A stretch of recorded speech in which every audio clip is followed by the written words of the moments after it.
General Nerdery.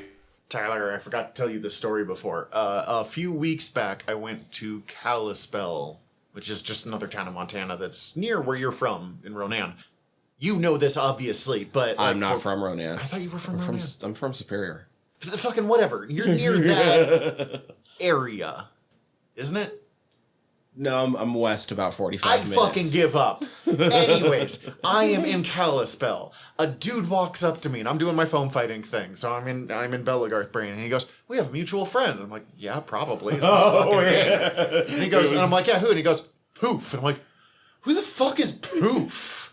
Because I'm thinking of like every foam fighter I have ever met in my life being like, And he goes, "Oh, right, Tyler," and I'm still in foam fighting brain, so I'm like, oh, right, the person I see like 3 times a week. Okay, so you met Joe? I guess so. Did not keep the name. Hope he's not listening, because that's embarrassing. But I also hope he's listening, because we want listeners. Yeah.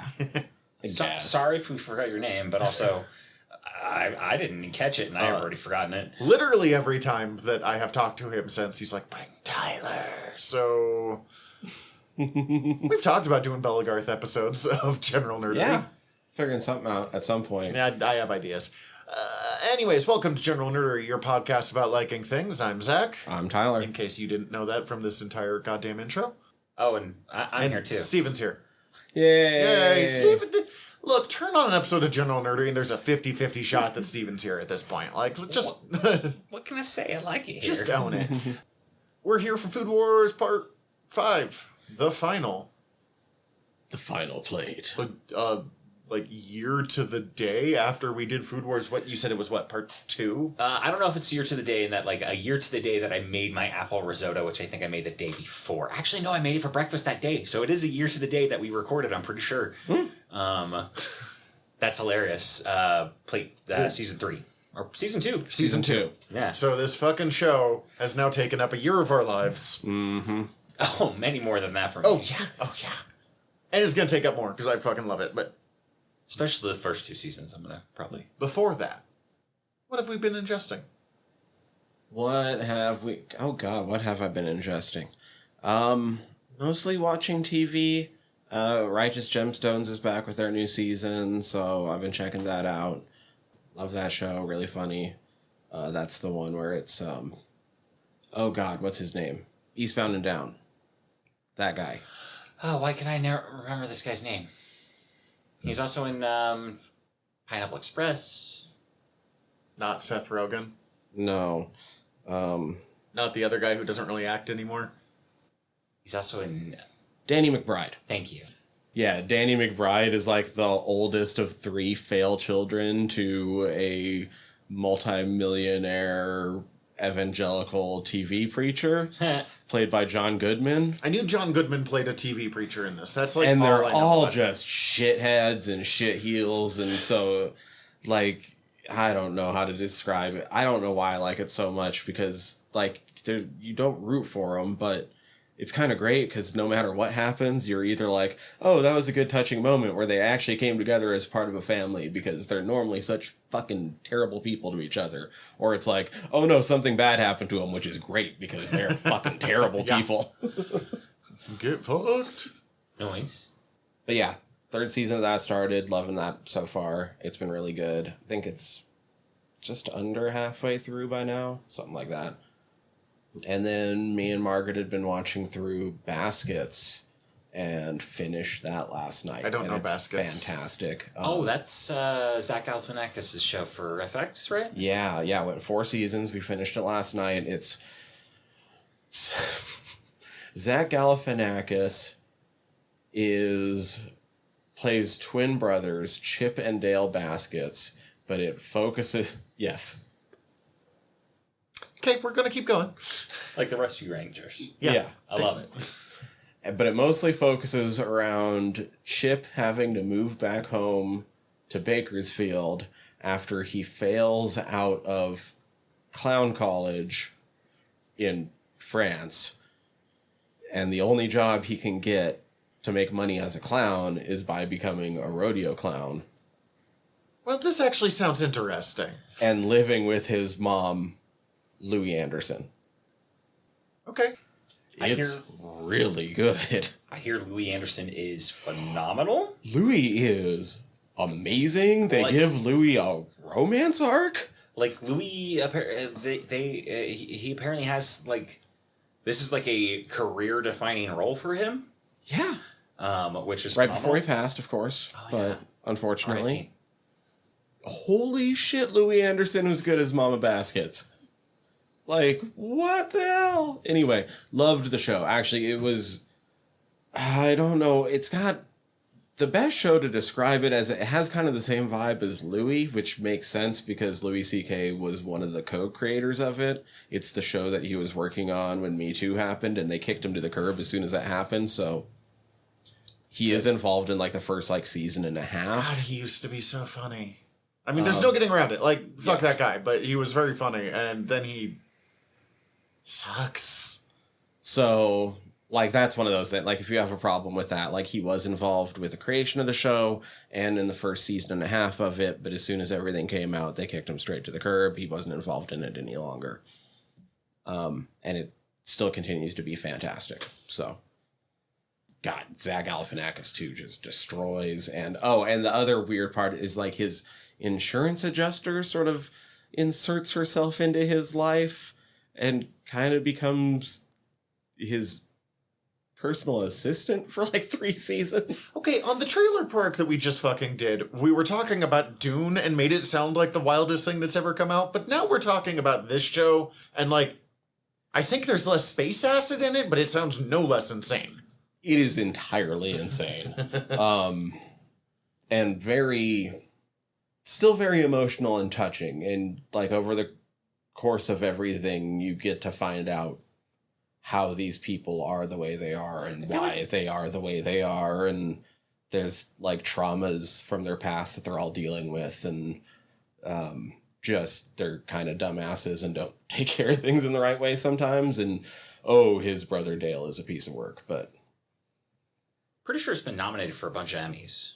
I'm sure it has. And a bunch of other like it probably deserved it. It deserved it. I feel like it's won. I know it. Yeah. I just know it. I'm pretty certain it's been at least nominated. And like Louis, yeah. What's it on? It's all on Hulu right now. Awesome. I need one. Hulu owns the sitcom game right now. Mm-hmm. Hulu and Peacock are my 2 main go-tos for sitcoms right now. I don't have Peacock, so I've not really looked at it, but it's weird, but good. Yeah, well, it's kind of like having Apple TV. It's weird, but it has like the 3 things we give a shit about. So, but that's been mostly it for me lately. I feel like there was some. Finished one other thing. Finished the 2nd season of Sweet Tooth. Oh, nice. Which was also great, and I can't wait for the last. Okay. Yeah, I can't wait for the last season to come up. They are doing one more season, one last one. I don't have a lot to say about it other than it's still firing. Like, as much as I like the first season, I continue to like the 2nd season. Everything is just as good, if not better. A far more hopeful version of the story. Not Sweet quite Tooth as dark. is one of the most depressing comics to come out in a long time, and depressing comics are like the thing du jour right now. So, which was the thing. So that's part of the reason why they took the show in the direction they did is that Jeff Lemire himself was like, cool, when I wrote the comic, they weren't like, that wasn't 90% of the comics that were on the shelves. Mm-hmm. That wasn't 90% of the media that was out there. It was like a drop, it was a weird drop in a bucket that looked much different. Now that everybody's doing that, I don't want to. Like, we just went through a pandemic. Like, this isn't good. Things have been a bummer. It's okay to like not be it's why Ted Lasso clicked, but So it's still very recognizably Sweet Tooth, but it's not awesome. The depressing Sweet Tooth. It's a much more hopeful man. Dope. I want to watch that. I still haven't gotten into it yet. I just saw Into the Spider-Verse. Across the Spider-Verse. Across the Spider-Verse, thank you. Which was incredible. Loved it. 4.5 out of 5 stars. Yeah, it's really good.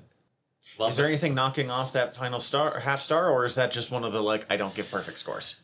For me, personally, the reason it's not like that last half star is that it is it is very much a 2 and a trilogy. Oh, okay. Yeah, that's fair enough.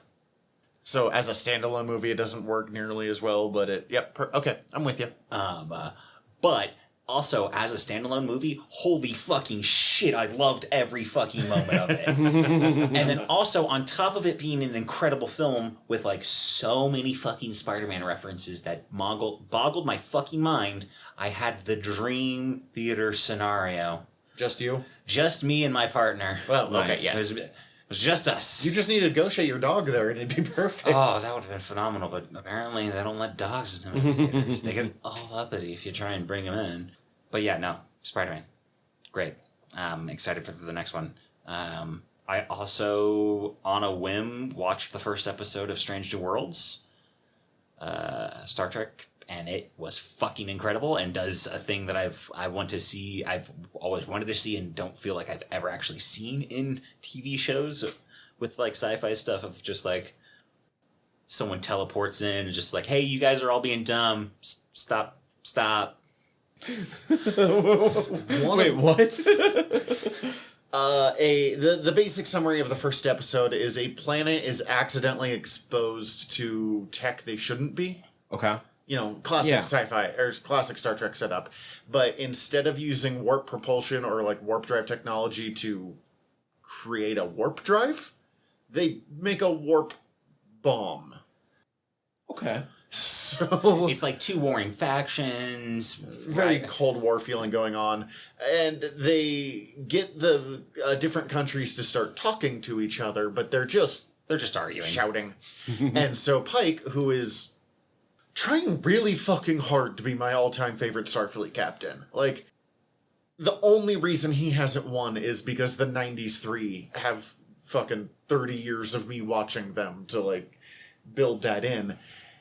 And he literally just teleports down in the middle of, like, them arguing, goes, hi. Like they're live broadcasting to the entire world. It's like one side is the fucking pros, the other side's the con. He comes right down, smack down in the right between them. It's just like, hi.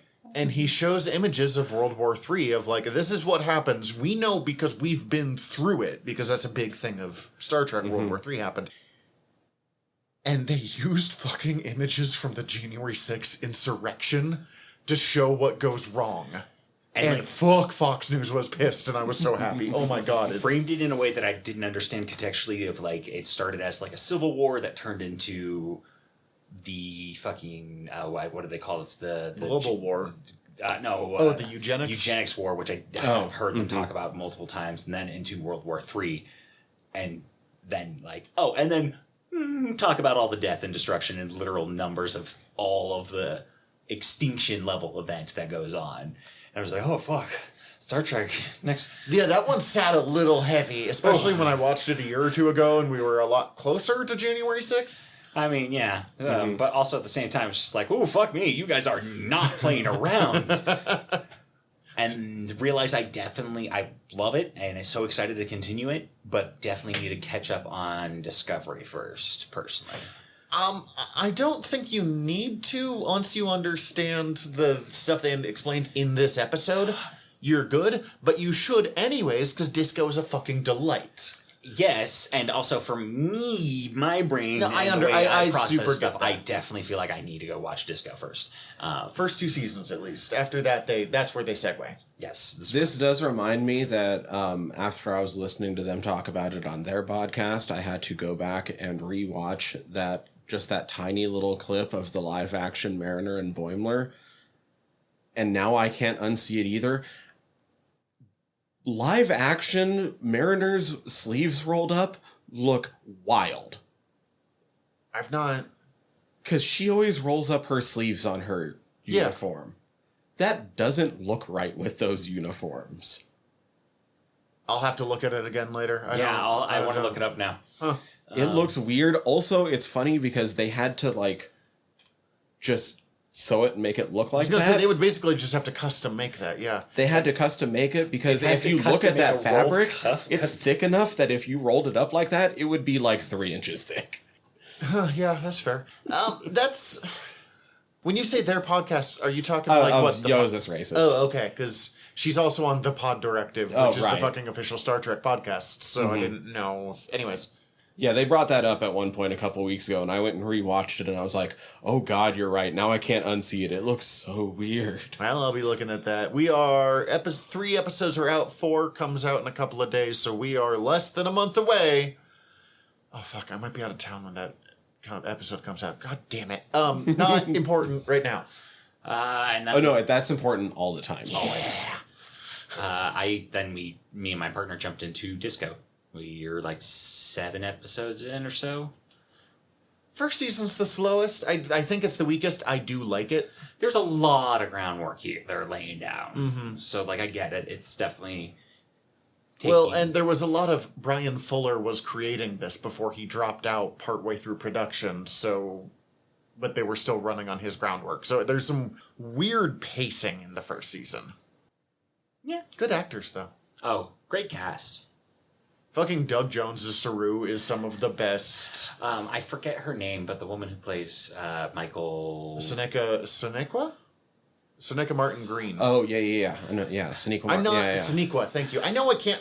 I read it before I heard it, and so I never have it right.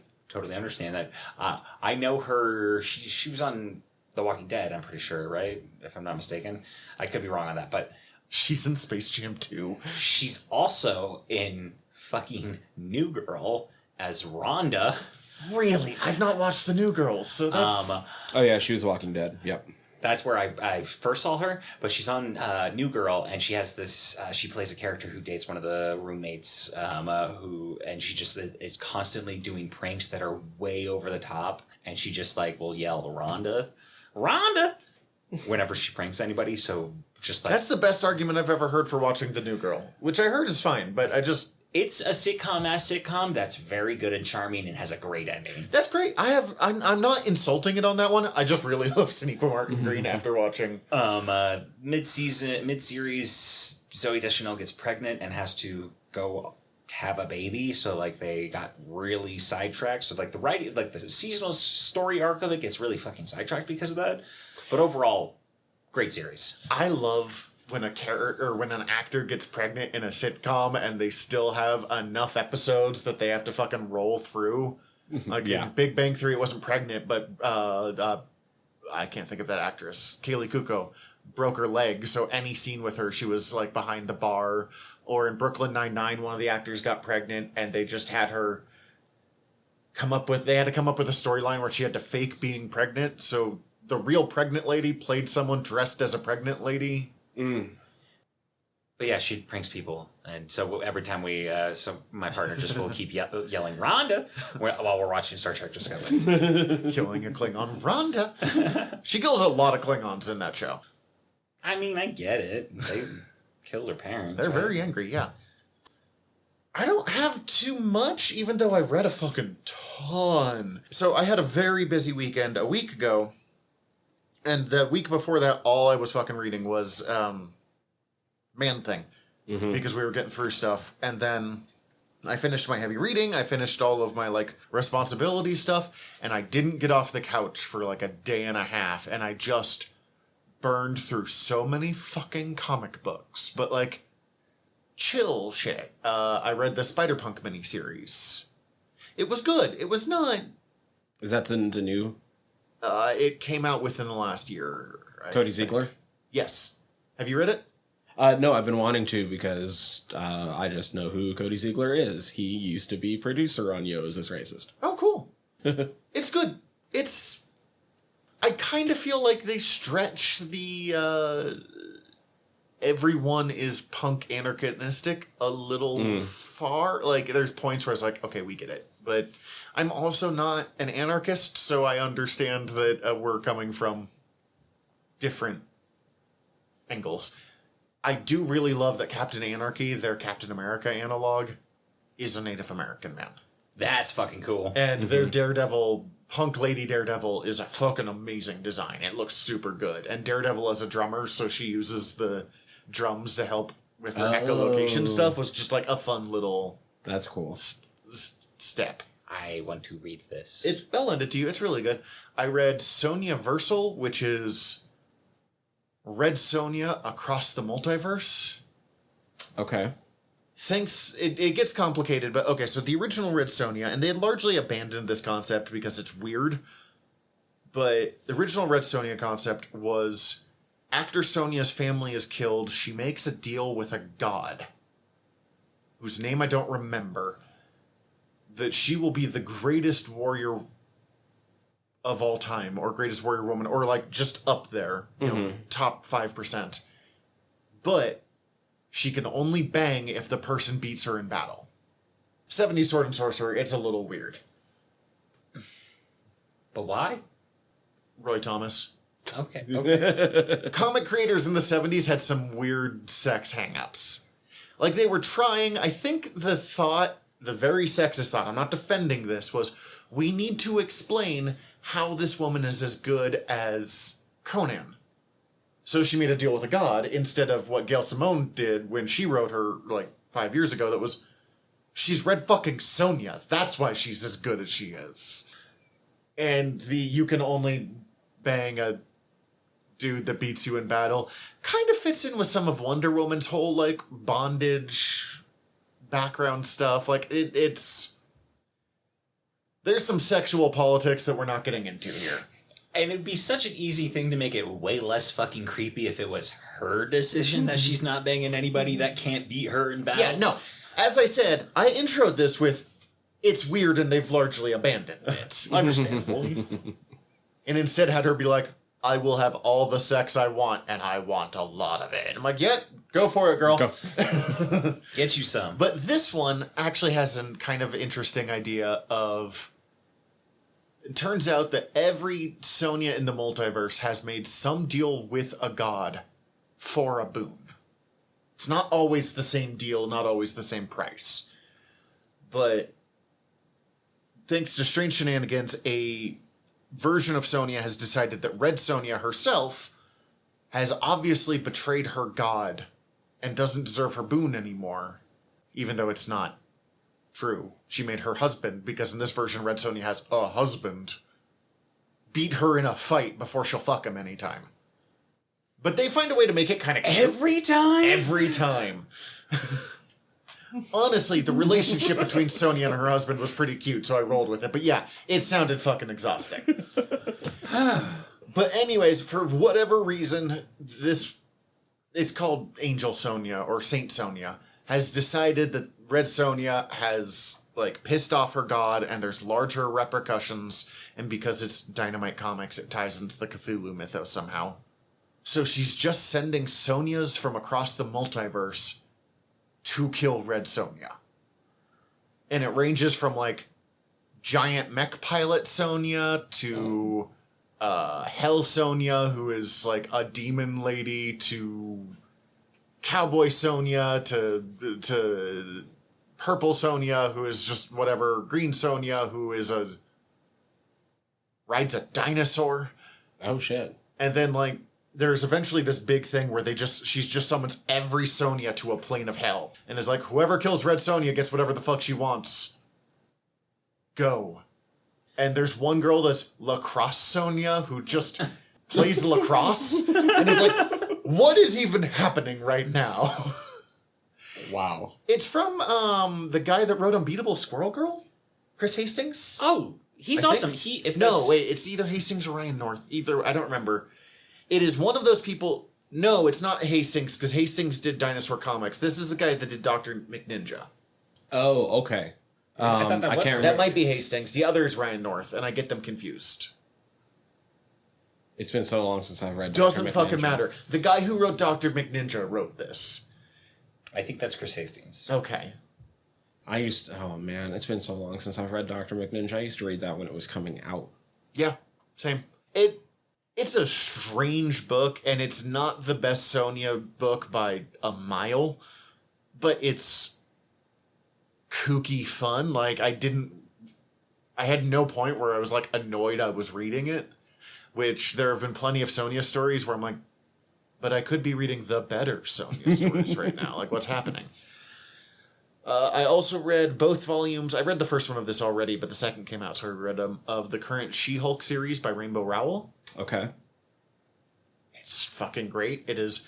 The She-Hulk series before this had been like, let's look at She-Hulk's life as a lawyer. And this one, probably because the show did it as well, was like, let's really just own the fact that She-Hulk makes a great romantic comedy in the Marvel Universe. Or even just romantic, I guess, dramedy?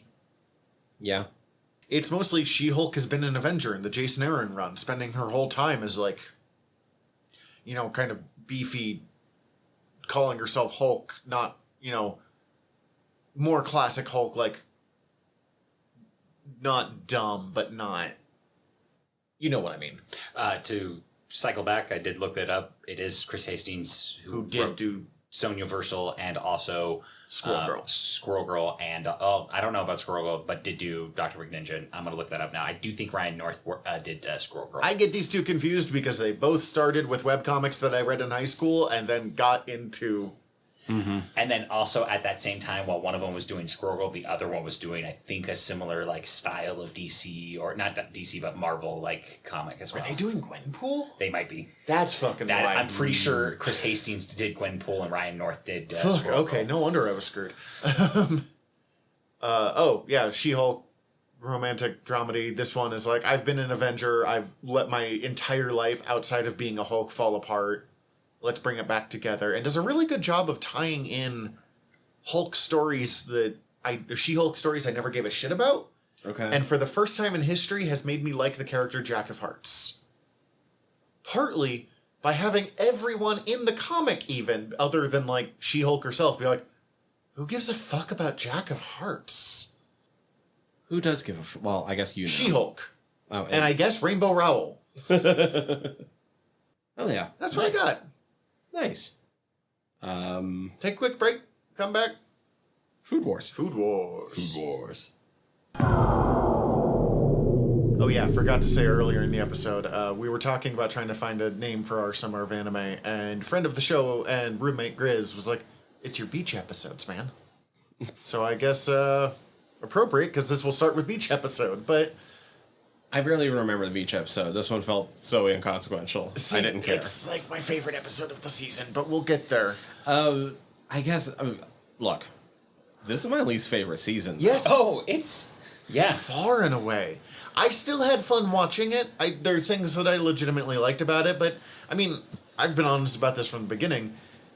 This was... They felt they had some emotional beats they still wanted to hit, so they tacked on a plot, and the plot is... Bad? Team Rocket. If this season was a regimental food war against Noir that lasted 3 seasons, it would be my favorite. I loved Noir.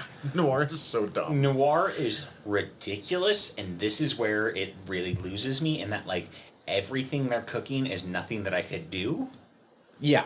so I don't give a fuck about it. That's the big part where this season lost me, is that we were already seeing them, like...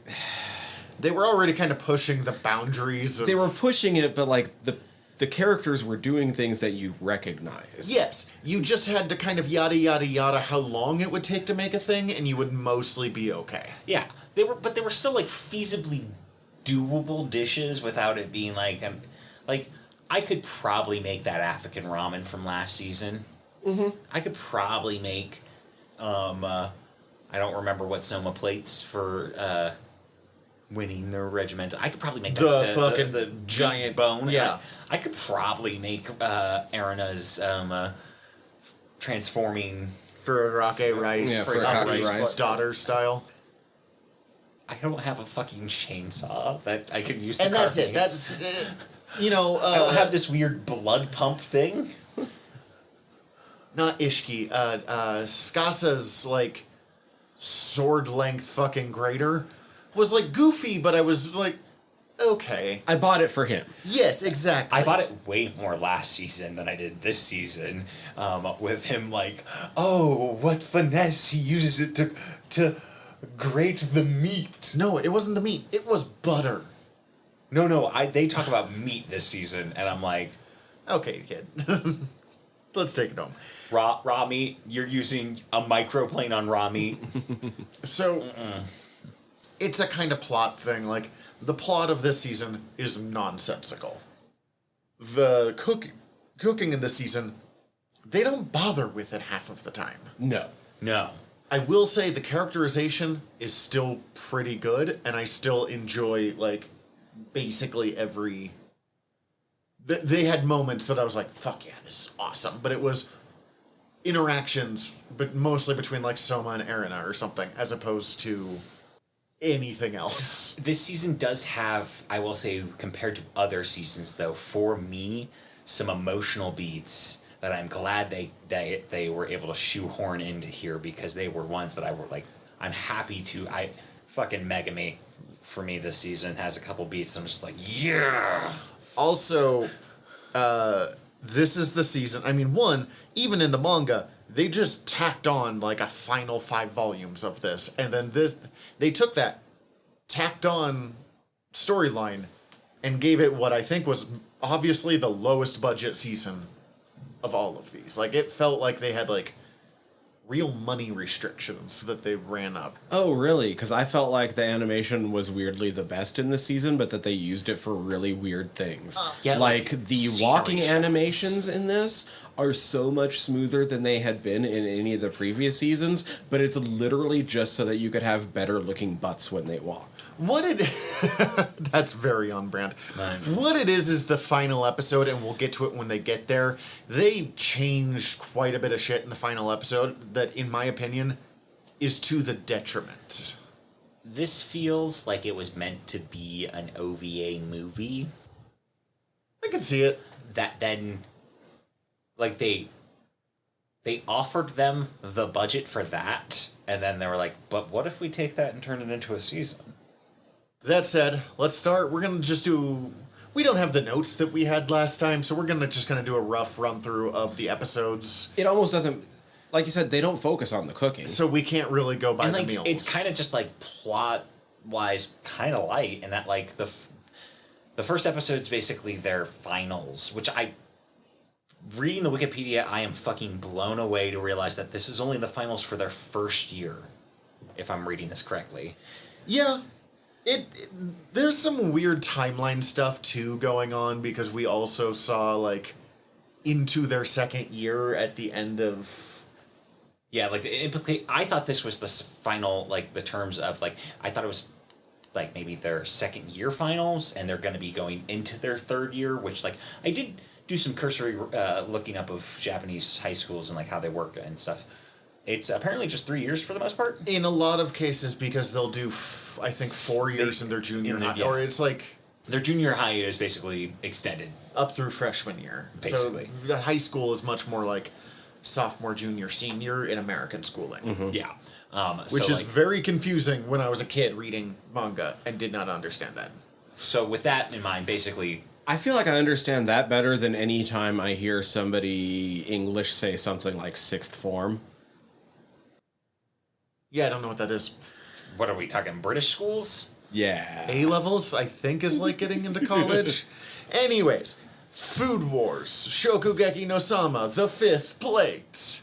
Okay, so you guys, neither one of you gave a shit about the beach episode. I'm going to make a strong argument for the beach episode in that I just really enjoyed watching these characters that I have a lot of affection for do what they do best, which is bounce off of each other and make good-looking food in, like, interesting ways. It was a great reintroduction of the characters, and I enjoyed it from that standpoint. It was just a palate cleanser. It's just like, hey, we're just setting tone. This is where they're at. This is what they're up to.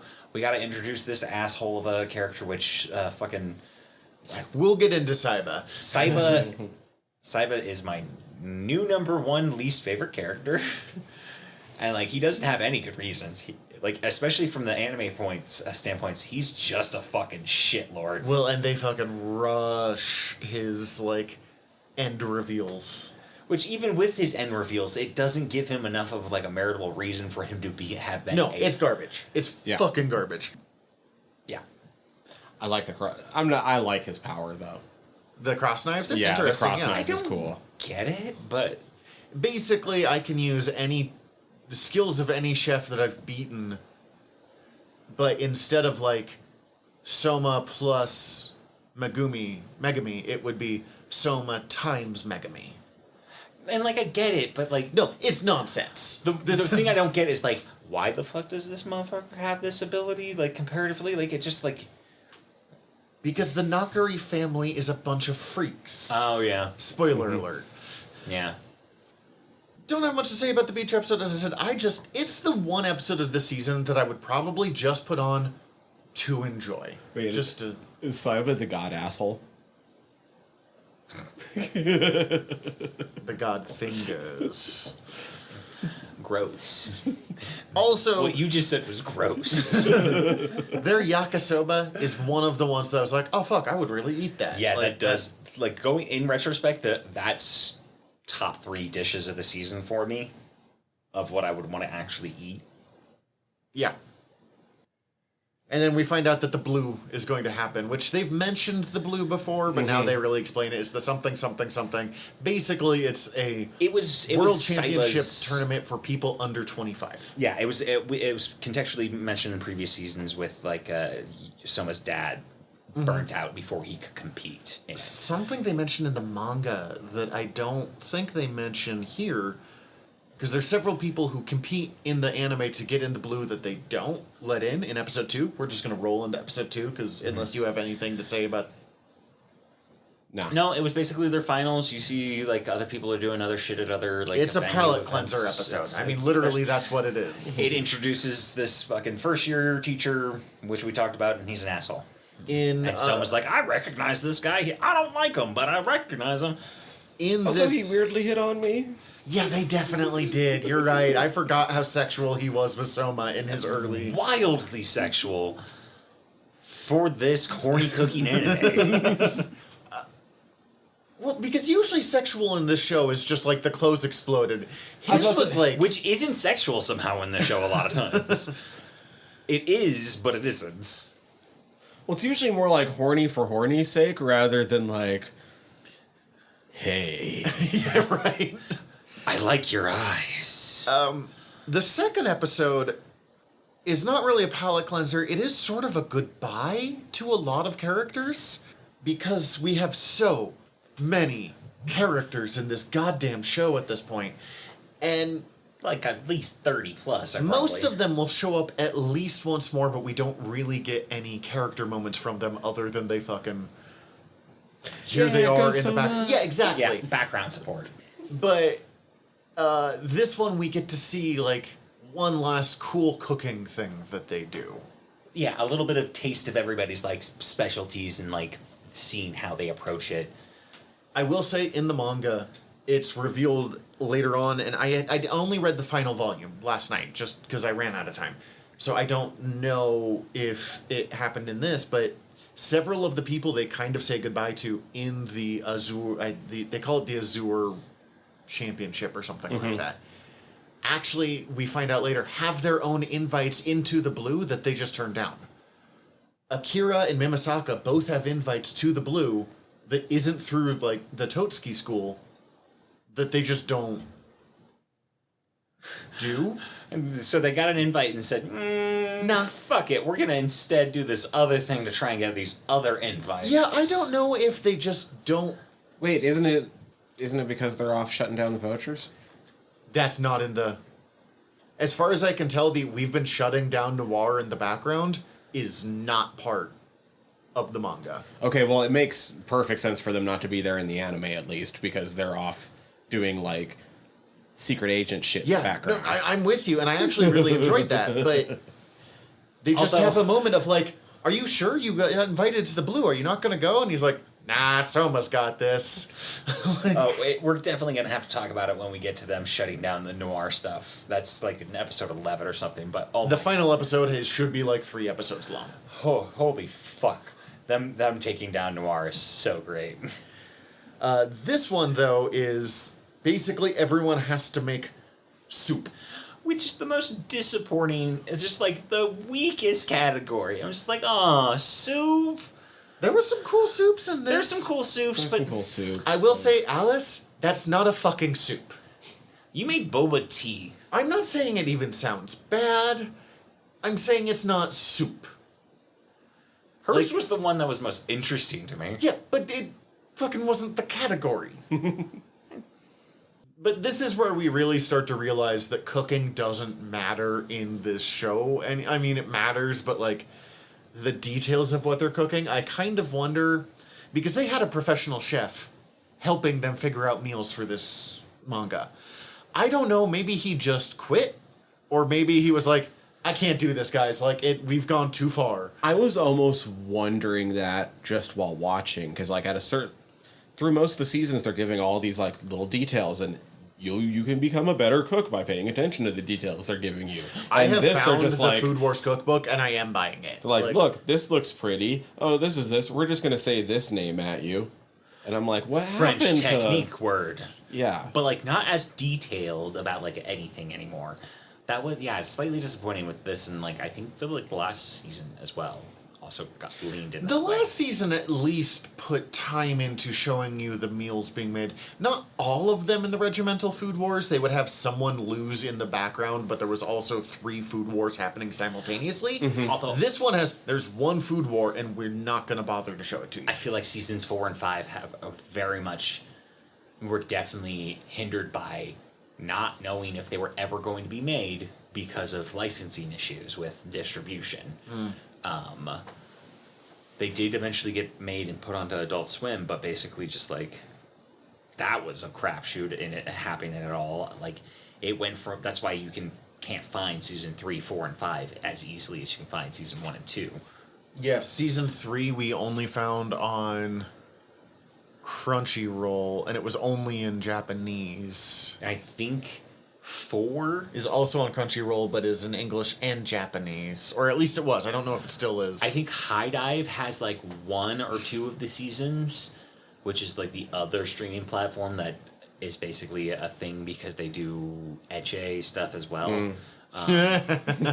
So that's how they pay for it. Basically, and will cater to a more mature audience than Crunchyroll Pervert audience. Let's be real honest about it if they're doing ecchi.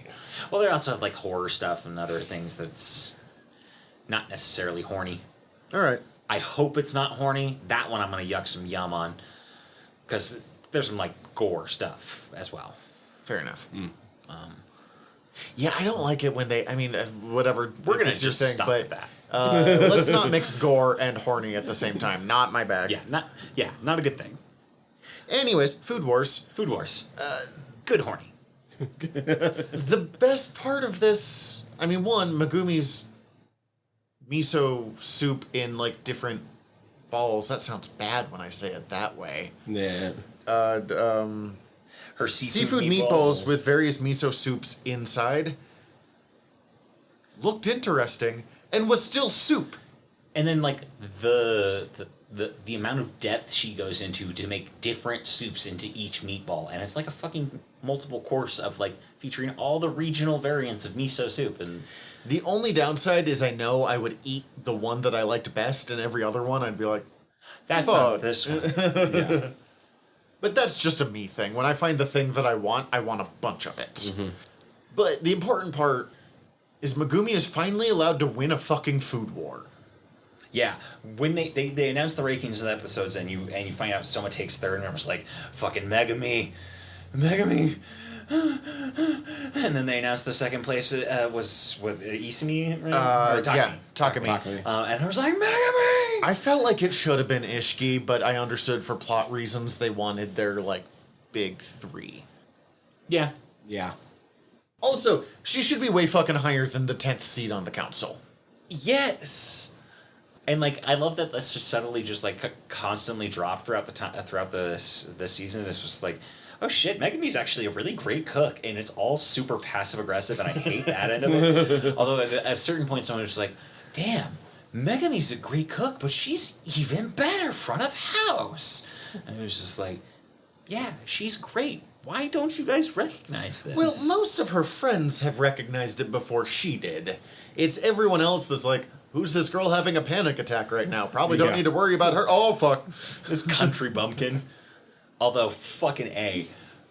Megami this season also, like, she gets some confidence and responds to people in ways that, like, I don't know if I think watch it sub. Did you do dub? I dubbed.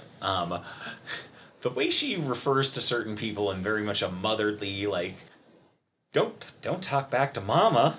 That I was like, scene was weird. I was like, no, thank you. Well, and it makes sense. Her whole thing has been a home cooking, so bringing in the mom stuff. But like, there's moments where she almost mommy doms, but they're still leaning heavy into like the mama side of it. That I was like, I don't know how to feel about this. I don't like it. Soma makes, what does he make? He makes the golden eggs filled with Hamburg steak and like omelet rice. And Takumi makes the cheese with cheese with cheese. Cheese. I liked it, but man, if you're gonna do a fondue, you need some like stuff to put in it. Yeah, either cheese to dip into your cheese or bread to dip into your cheese. Fruits to dip in your cheese. I mean, I know that's more of a chocolate fondue thing, but there's still plenty of good cheese fruits. Yeah. Dried fig. Crackers. Apple. Sausage. We did cheese fondue once, and we fucked up the fondue, but we had like boar sausage and pork belly, and we just fucking made ourselves sick at Meat Fest instead. But that's the kind of shit that you want in a fondue. We also see in that episode that at that like the same time, basically before the blue starts, that Soma's dad loses a food challenge to an unknown challenger.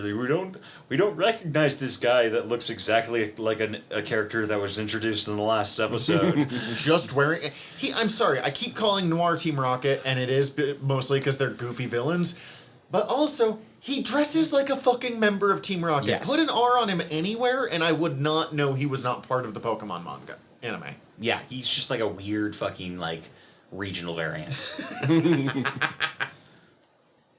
lost his knife. Joichiro lost his knife in a food war. Also, Soma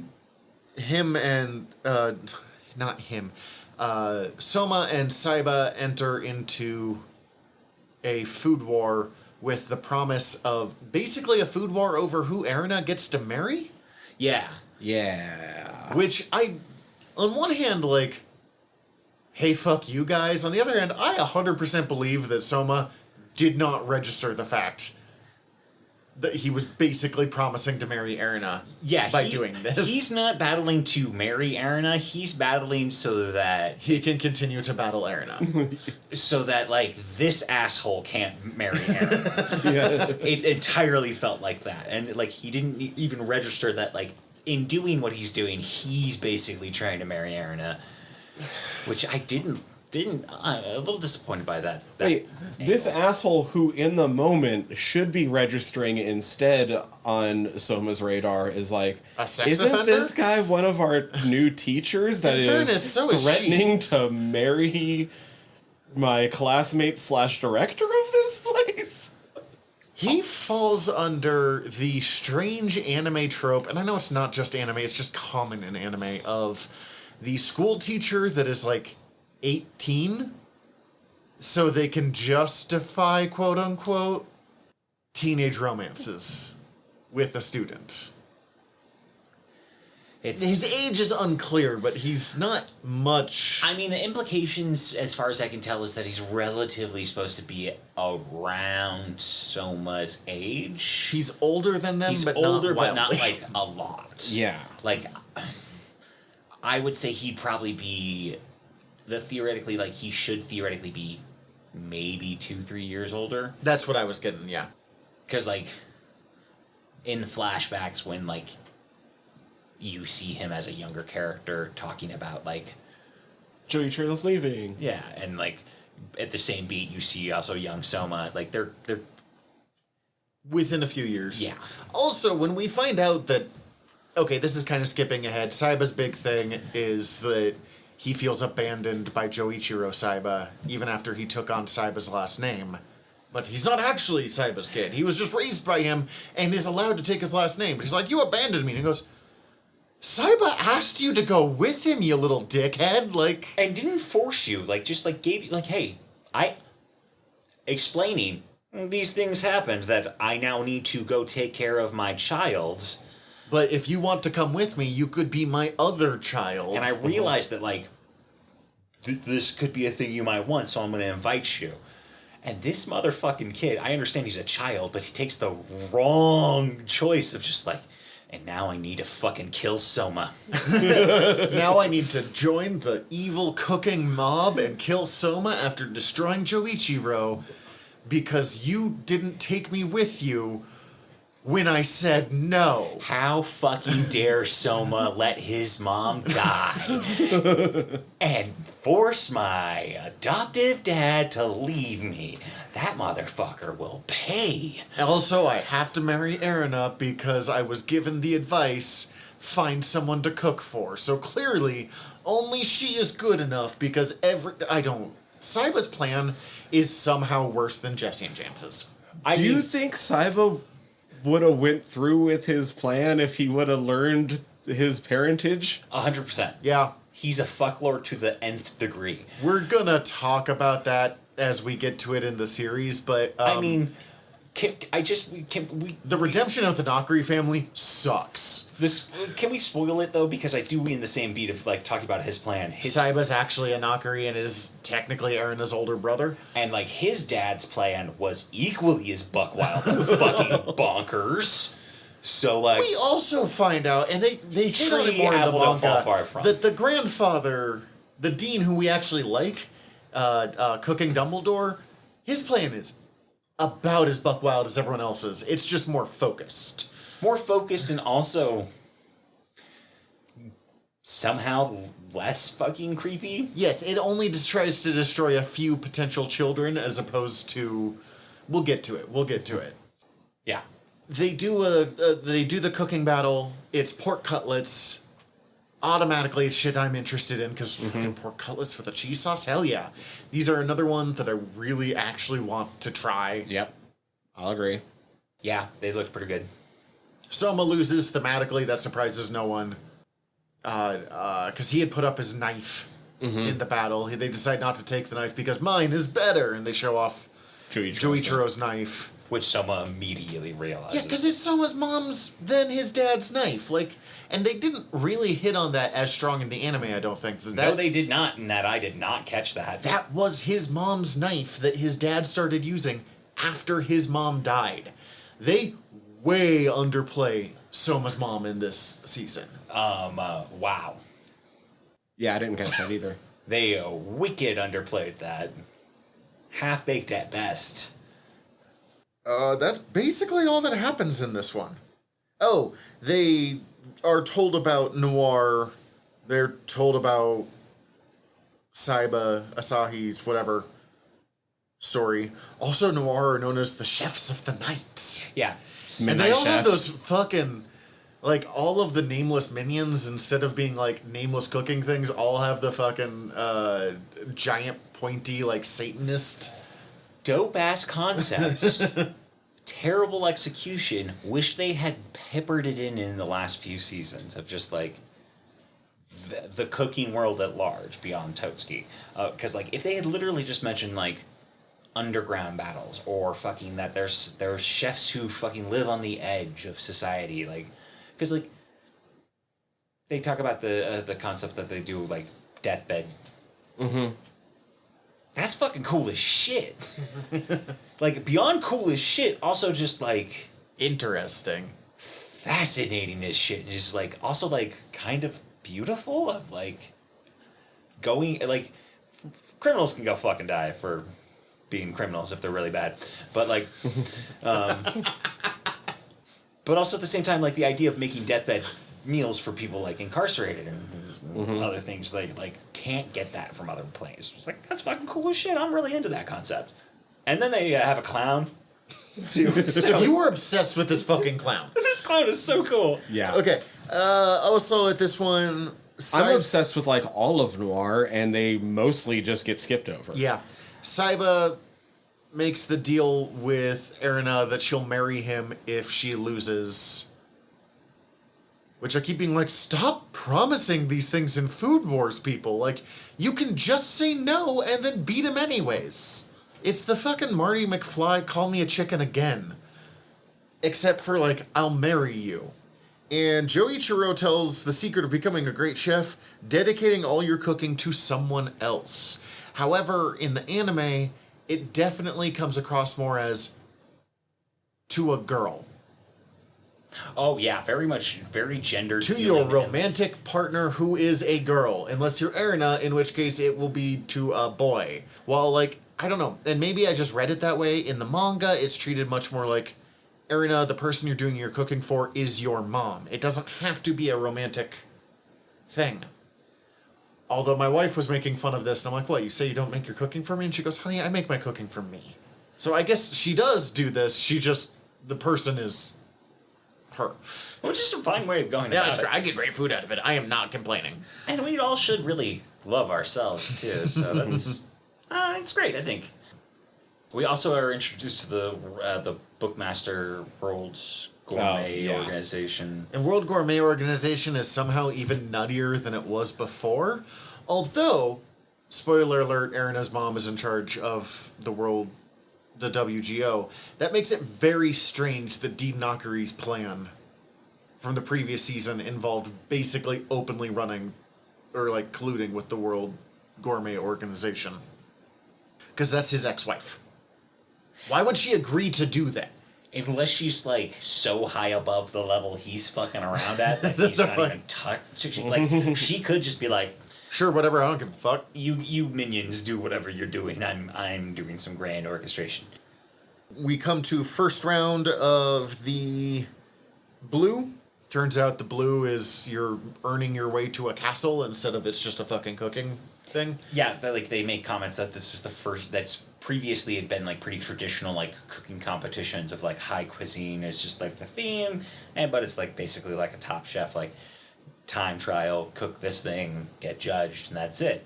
But this one is very weird, different stages. There's a little Takashi's Castle to this. There's a little most extreme elimination challenge. Oh, I wish that there was more. If Guy Ledouche would have showed up. They each have their own challenges. We only ever see Soma's, which is kind of interesting. This old former Noir member is looking for a last meal with the incredibly dark plan to shoot himself in the head at the end of this. Which, yeah, like that I didn't love. But, yeah, basically the challenge is prepare an appropriate last meal for this former Noir chef who's apparently like too old to be in the kitchens now at this point. See, when they kept calling it a Last Supper and mentioned that like he used to be a hard ass and stuff, I thought he was like on loan from the prison and that they were going to execute him afterwards. Yeah, but that wouldn't have worked with Soma's strange, fuck you, if you can't cook, you get to eat at least. Yeah, and that's when like it got to Soma's and I was like, oh, okay, that's a little bit less interesting to me. And then you got the dark turn of like, oh, he was actually going to kill himself. That's close to what I was thinking anyway. Also, he's like, by the way, I had two guns here. One that shot, like, flags that say you pass, and one that's just a fucking gun. Like, make sure you've got real good trigger control and, like, keeping track of what's what, random old senile man. Like, also, as far as I know in Japan, kind of hard to get guns. So. It was surprisingly gun-heavy for Japan. I did think of that, too. In America, fucking whatever. But we're not diving into that. Yeah, but all the, like, it's set up that basically, like, fucking the Bookmaster WGO is, like, looking for, like, the next revolutionary chef who can make a dish that's never been seen before and is bringing Noir to fight and bringing all of the top chefs, and basically all the other top chefs who are, like, normal conventional chefs are kind of shitting the bed comparatively. Yeah, it turns out Tatsuki is not nearly as well thought of as, like... Up till now, if you're in Tatsuki, you're basically already, like, the king of cooking.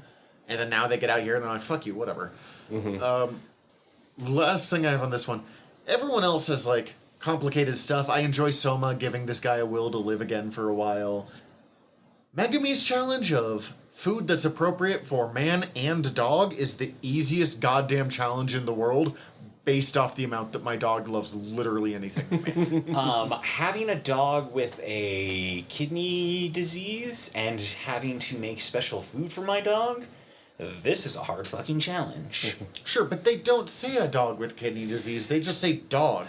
Also, given how much food, did you know your dog can't eat onions because it can cause Yes, kidney I know. disease? I take care of it. What I mean is like a fucking hamburger and you'll be fine with that challenge. Yes, but also at the same time, it has to be a 1-to-1 meal that both you and your dog can eat and enjoy. Again, a hamburger. I'm just saying, compared to stop this man from shooting himself in the head, it's an easy fucking challenge. Yeah, they're much easier challenges. And then Takami's is like make children's food, make baby food. Yeah. So you had to avoid all the major allergens, is what they mentioned. Avoid all the major allergens. It had to be food that both babies and adults would like, I think. Yeah. Yeah, something like that. So it can't just be mushy peas. Which I wouldn't like, so yeah. Yeah, whatever. Both I think like deceptively easy sounding challenges, but also at the same time much easier compared to Soma's of like make something this guy who has no will to live will enjoy. Well, I mean, it made me laugh really hard because that joke landed for me. That the comparison was like he was keeping someone from shooting himself in the head, and they were dealing with puppies and babies. But it seemed like they didn't treat it like it was much harder. They were all like, it's just fucking weird challenges. Because I think he said something of like, theirs were equally weird. I'm like, no, it was not, Soma. Yeah, I don't know. It made me laugh. Yeah, the no, contrast. I think they were trying to imply that they all were equally as weird, and we just got like the surface level of explanation for theirs. That it was like, yeah, we had to make dog food and human food that both could eat, but like their like challenge in the experience is supposed to be like actually weirder than that, but we didn't have time to see it, so I think that's what they're trying to do. Then we get into the second challenge, which is the convenience store brawl. Oh yeah, I liked this one. Basically, Yeah. the WGO has rebuilt a convenience store and is like, you can only use ingredients from this convenience store, but you have to make a dish that's worth $100 US. which like fuck me, man. I can't fathom paying $100 for a single dish of anything. What I liked about this one is we got Skasa back, but I enjoy Skasa when he's not the villain. Yes, I very much enjoy Skasa, actually, especially in the context of not a villain. Of like, hey, right, that plane was dumb. Thank you for noticing that, Soma. Let's be friends. I feel like this is also the last time in the season that they give us even like a half good explanation of what they actually did to the food. And what the food should like I think Soma has like one more, but yeah, this is really where they were like, okay, we're until like the final plate, because I feel like they give enough information on at least Soma's very last dish that you could probably remake it, and I actually really would like the recipe is in the book. I mean, amazingly baselined recipe for that fucking insane thing that he did. This is the kind of stuff that I just enjoy watching Soma do. Here's a food challenge. It does, like, at first it seems like it works immediately in my wheelhouse, but there's an underlying thing that I didn't catch immediately. Gotta figure it out. Okay, cool. That's what's... But we've seen it so many times at this point, and I think as much as I enjoyed the convenience store angle, and as much as I enjoyed seeing Skasa, other places like the egg challenge in the Hell Camp, where he was making the... not omelets, the souffles. Oh yeah, the jiggly magic Did the souffles. same concept in more interesting fashions. Meanwhile, Erina is... It turns out that Erina's mom... Who we don't know is Erina's mom yet, but fuck it, we've already said that. Oh yeah, she got a special invite to the Blue, and she's there, and her mom's making Because the she's the fucking dean and it's the god tongue. It's also not hard to figure out. Right? But they're trying to make Erina fail by just sending every chef that fails against her, being like, if you beat her, you can get back in. And to advance, you have to beat all of these people, Erina. Which... Erina has a dark arc here that I feel like would be better with a little more explanation earlier to give some, like, you're just like, she's in a fucked up place, but we don't really understand... Like, like I really didn't contextualize it until my second watch through of the season and seeing her meet up with why can I never remember her name? Secretary Girl and Alice. I'm so mad that I can't remember Secretary Girl's name.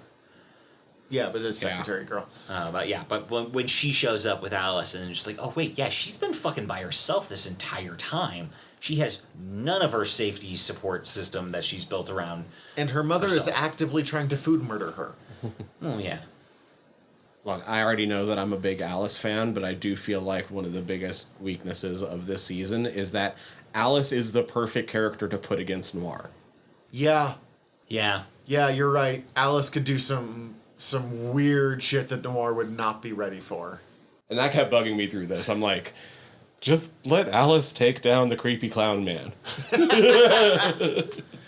Also, this is the one where we first see the chainsaw lady, and that's that's literally the point where I checked out. And I, got back in, but I had to, especially the first time I read the manga, I had to kind of, work my way back up to, trusting it. Because I was like, I'm using this chainsaw to spice my meat. Go fuck yourself. Yeah, it lost me there, but then the clown with his stupid fucking oven balls really got me back. Yeah, the clown with the oven balls is dumb, but it worked in the same way that the assassin that we'll see later is goofy, but it worked. I was actually more okay with the chainsaw than the assassin, where it's like, I'm imparting all this flavor to the meat just by cutting it with very specific fingers. Okay, you're not wrong. I agree with you 100%. What worked for me is it makes perfect fucking sense to me that in this bizarre world where food may or may not be the dominant government system, that there was an ancient clan of assassins that just randomly decided to become chefs but never gave up the assassin motif. Like that. I mean, this whole fucking universe is extra. Just extra. It was extra just in a way that I was willing to buy it in a shonen kind of way, while his cooking itself I didn't give a fuck about. See, I liked the background and the setup for the character, but as soon as he started making food and they explained what he was doing with that, I was like, go fuck yourself. Go fuck yourself so hard. Oh, yeah, so I'm just going to get in there with my little fingies and slice it up good and inject the flavor right into the meat with my fingies. I buy the fucking needle guy more than that guy. Nah, that's another one where it just was like, oh... He looked like a rejected Team Fortress character. Yeah. See, I was thinking that he's the, Wish.com version of the lady from My Hero Academia that uses the needles and shit. Yeah, if they had a kid. Okay, apparently, third challenge, and this is how much that we're losing track.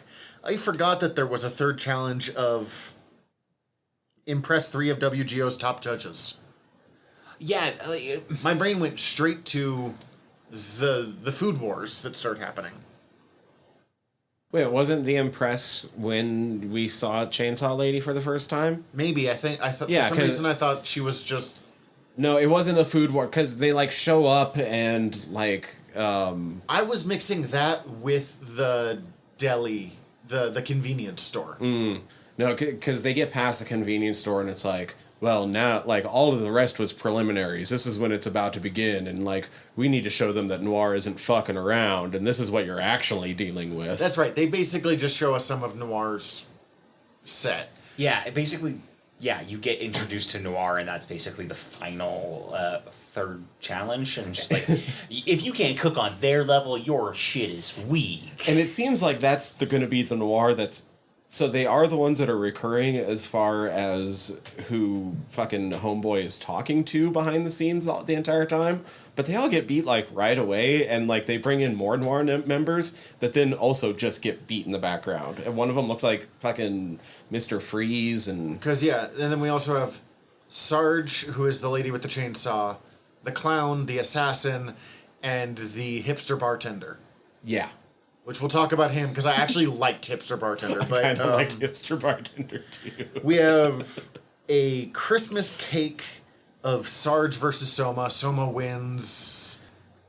Yeah, he makes a Oh, Bush cake. Noel, which I do Yeah. like. I do love a Bush Noel, and like that, it looks cool. He calls it his midsummer Christmas cake, which he uses he goes back to the convenience store to get his get a ice cream or something, so he can get a wooden spoon to break in half to do the wood grain texture on it. But again, it kind of felt like, oh look, Soma's using something from just like the department store is very much like his first battle with Meat, where he's just using whatever cheap ass meat he could find on sale. Like, Which is what I fucking loved, in that it was just like, okay, yeah, lady with the chainsaw, cool, glad you can use that chainsaw to cook this meat, glad you can use this chainsaw to whip your eggs. oh my god, she used a sledgehammer to break all of that chocolate in one hit. Yeah, it was a fucking sledgehammer. Oh. Don't use that chocolate now. Cool that you got your oven specifically designed so you can blow it up and to cook your fucking little She's a rice and Fortnite sheet character. bread. I'm just like, also at the same time, like fucking they got puff pastry. You can just buy some puff pastry. Also like whisks are a thing. And You don't have to have a chainsaw multi-tool, is what you're telling me here? you don't need to have a chainsaw for fuck all in a kitchen. Electric carving knives are rad as shit, but also only if you're carving at like a presenting table in bulk. Really, otherwise, just get a fucking sharp knife. Like, the fact that so much just like, oh yeah, you need your fucking special chainsaw to make your cake. Here's my cake. I baked it in an oven. I used a wooden spoon that I broke in half. Okay, that said, if Sarge was a real person and she put on like a cooking show, like you go to like a cooking presentation kind of thing, I'd fucking go. Oh yeah, I would love to watch it. If somebody was actually making a chainsaw work in the kitchen, I would love to see it. But it is where, of all things, I accept the random exploding clothes literal superpower. Over But that chainsaw. Sarge is where my suspension of disbelief shatters in this fucking show. Yeah, just from the standpoint of like, it just seems like so much fucking work. Like, I guarantee you can make that same dish through conventional means. Mm-hmm. In probably less time. And I wouldn't likely cut my hand off with a fucking random chainsaw. Next match, we get Tsukasa and Saiba, Right. which mostly just existed to have Frieza beat up Vegeta and show that, like, this is a new scale of war. Mm-hmm. Yeah. We see that Tsukasa has become a better chef because he's not Andy Warhol taking the artist out of the art entirely. Like, Andy Warhol is a piece of shit, but his entire thing was like taking the artist out of the art. So basically anyone could do this, except it was 100% Andy Warhol. It didn't work, but it's interesting art history stuff. I love that concept. I don't love the execution. I actually really love Andy Warhol's style, but again, I'm way off topic. Skasa's whole thing was like, take me out of this entirely. Just feel what the food wants. It's just the most You shouldn't wanky taste me, you should bullshit. taste the food. Hate that sentence. But this one is now like Skasa's finding the perfect blend between himself and the food. Sure, whatever. It does make Skasa's cooking more interesting to me, but Skasa's here to get beat to show how dangerous Saiba is. Mm-hmm. Also, They both look good though. yeah, they did. Also, is this the one where Saiba beats most of Noir off screen? Yeah, basically it's like, Go take him out for me. No. All right. Give me your shit. No. All right, I'm going to punch you until you do. Except I'm going to food punch you because... yeah, he just food wars everybody real quick. Be like, I need all your shit, and if you're not going to give it to me, I'm going to take it by force. I know you are all are the kinds of assholes that if I challenge you and to put your shit on the line, you're going to. So I'm just going to take your little guillotine. I'm going to take your fucking clown balls, probably. Yeah, because he does use the clown balls later. Bunny Hair is the type of chef that definitely makes that, like, dish that you have to hide your head from God. Oh, yeah. Oh, the fucking, like...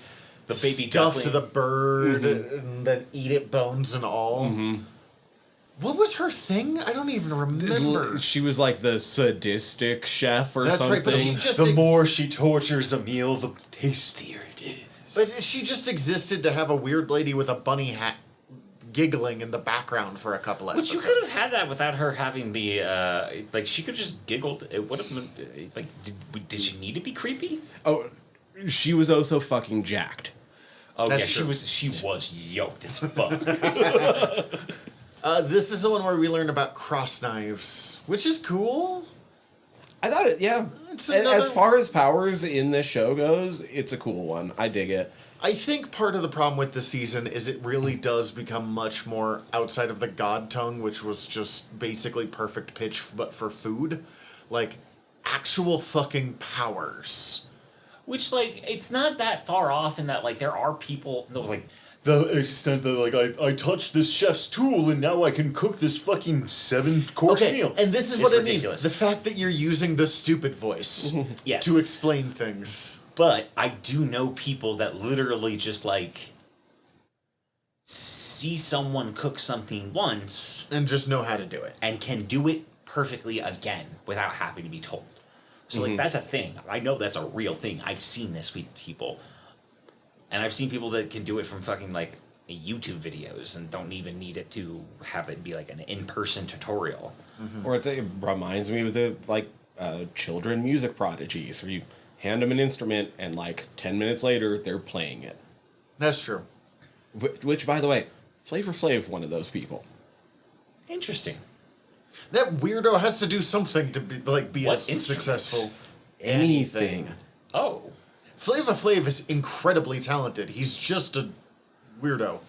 It comes with being incredibly talented a lot of times. Anyways, Takumi goes up against Noir Chef Don Kama, who is the hipster bartender with the drag queens. Were they drag queens? I couldn't quite tell. It didn't seem like they implied that, but also seemed like they were just like butch women. It really read very much as the anime does drag queens dirty a lot by making them kind of like low effort drag queens. I can't remember what one of the alternate titles they gave for him was, but in the subs, one of his titles was like the queer something. Oh, cool. It does it better than most. They just do drag queens in a way that it's like a man in a wig who doesn't bother to shave, as opposed to like the respecting the actual art of drag. But it does it better It than a seems more lot of like- other anime I've seen. Cross-dressing than it does drag. I was about to say, I know at this point, like, there's a lot of cultural crossover, but is there actual, as we understand it, drag culture in Japan? This is the thing I want to know more about. I'm gonna have to curious. research. Because to me, I feel like drag culture as we know it is a very American thing. That's a fair point, and the stuff that I find problematic, I am looking at through an extremely American lens, so I don't know enough to say. Yeah, I also don't know enough about it within the context of anime, let alone just Japan on the whole. But I do love that there's a hipster bartender with a bunch of, we'll just go with cross-dressers, hanging out and kidnapping people. Like, that's oddly one of the best parts of this Yes. season. I did not want his dish he made. I don't know. The amuse-bouche of like 100 layers or something like that. That sounds complicated. That's going to get muddled. I don't care that he has a bunch of people mixing it real well and it's all timed perfectly, but yeah, that. I just liked him and his people. Oh no, it's very fun, and also I always love like that archetype of like anime character that has a big ass bushy mustache and glasses and wears that like butler outfit for some reason. He does look like he's about 45, though. I like the idea behind the dish. I just agree with you that I think it would get muddled. Yeah, The shocking thing is that it didn't. yeah. Okay, but yes, he's kidnapped. Realistically, it'd be bad dish. And I don't even say muddled like the actual layers. I just mean that many layers of flavor. I'm not going to be able to pick out a single one of them. Bingo, you get it. What I mean. Yeah. The point of the like special thing of this challenge is that you can have a partner. So obviously Takumi wants Isumi with him. Also, that is not a fucking amuse-bouche the more I think about it, because an amuse-bouche traditionally should be a single bite and is supposed to be a signature definition of that chef, or the other end of it is a single definition of to define the meal that will be prepared for them if they're preparing a multiple course meal. So like, it should be a single bite. He gave them fucking like 3 big ass shot glasses that are like big looking things. They when he brings out the shot glasses, they point out that it's a style of amuse bouche that's specifically called whatever, because it's based on that shot glass. That's right. Yeah. They do talk. They go into the depth of that. That becomes like a dish known because of the dish that it's served in. Credit to it, as much as we made fun of it, they do still do little bits about the food here and there. They just too much to do. And that one feels like that you wouldn't need to be a professional chef to know that. Like, you could look up just like the history. It was like, and this dish is known because of this thing, because it's served in this specific dish that's called this. Mm-hmm. The nice thing about this one, okay, other than Isumi's been kidnapped, and I love Isumi, so that's a bummer. But like, it's supposed to be, oh, you're fucked, you don't have your partner. But we get that nice moment of, I mean, it's the Goku and Vegeta are stronger together kind of thing, and the realization of like, all right, you kidnapped me, and that sucks, but like, you made this worse for yourself, because now he's just gonna work with Soma? And Soma always pushes him to greater heights. And it's why this group works and why I love them. And I was watching, because, I have Squires in Bellegarth. I have students, and I was like, oh my god, I want them to watch the horny cooking show so they can learn lessons. But like that, it's what I love about Soma, and why I argue you when you're like, no, he's just an egotist. He is an egotist, but he also is willing to admit when people are like better than him, and he uses the competition to get better, but also to make sure the other person gets better too. And like, using competition and fighting to the death, but also, you're my best friend. I think also a part of that is definitely inherently willed to him from like his growing up working in Yukihira, of like needing to, like, being drilled into him of like, you need, whatever you're cooking needs to be like what that customer needs. Whether or not they even know what they want or need, you need to be giving them what they need as a customer with your cooking. And I think that's bled into his rivalries with the way he works with people. It's like, in this challenge, this meal is not only to win this challenge, but I also need to cook it so well that you fucking learn a lesson, the judges learn a lesson, everybody gets better. I do appreciate that end of it. It is. And then they make something that involves cheese and turtle. Yeah, it seemed fine. Neither of these I really wanted to try. It didn't seem like an amuse-bouche to me, but sure. Oh yeah, and it looks like a little yin-yang dish. So they did their own version of the same thing that Homeboy did, except instead of stacking the layers vertically, they stacked them horizontally and made it look like a yin-yang. Yin-yang. Thank you. Again, the thing that I liked here was the emotional moment of fucking Soma kicking down the door to be like, all right, you suck, let's fix this. And that it was an earned moment after 5 seasons of these characters interacting. Let's see. Megumi against Assassin Man. She wins. Oh, like fucking slaps down Assassin Man just like out of nowhere. Like he's like, get ready, and everyone's like, this is where she does the like mommy thing. Mama don't like that or something. And makes a plate lunch, like a school plate lunch to win. The main thing about this one is we get more of the Erina backstory. Her mother also has the god tongue. And it's basically driven her insane. It's not. It's more of a curse than anything, because the longer you have it, the less able you are to eat food without being disgusted by everything. Because you can taste every single flaw, and it's just harder and harder to ignore.